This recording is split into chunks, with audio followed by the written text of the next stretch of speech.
item that will be presented is 0614. This is the one from Detroit Presbytery. We welcome their overture advocate.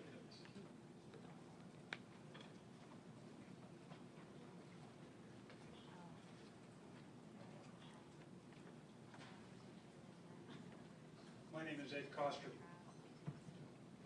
I wrote this overture because it appeared to me that the proposed form of government will be, or may be referred to the 219th General Assembly. And that may kill it.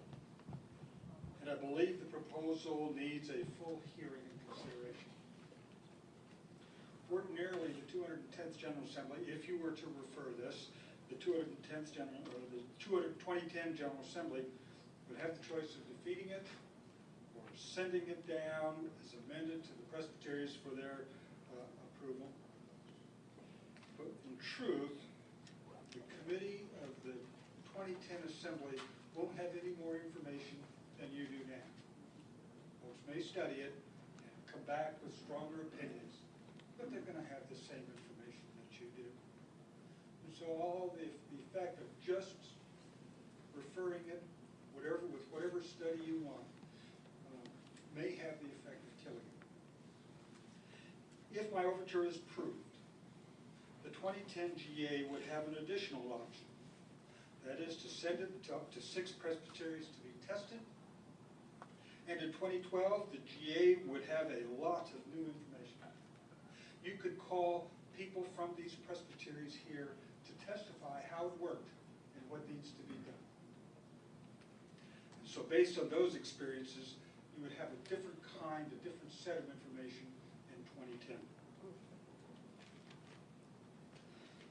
A few additional items. I wrote this to be a permanent part of the Book of Order. It may be useful again some other time. It might have been useful for chapter 14. Another is that I see no constitutional impediment to amending the Constitution to do this, the way I've written it. I wrote this to be non-regulatory. We're looking for a non-regulatory form of government, and so I did not put a lot of specifics in there. We're going to trust the process. We need to trust it. For instance, I can foresee, if this is approved, that before the next General Assembly, folks in Louisville, whoever would be doing it, would advertise for presbyteries to volunteer, and that at this committee, in the 2010 General Assemblies, this committee would decide amongst those presbyteries according to what the committee decided. I believe sending it to the whole church for 6 years is tantamount to approving it permanently. Consider this now.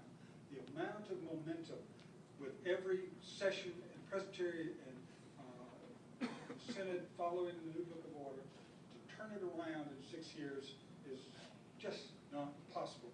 Consider that in 6 years, none of the elders on session will be the same. Finally, the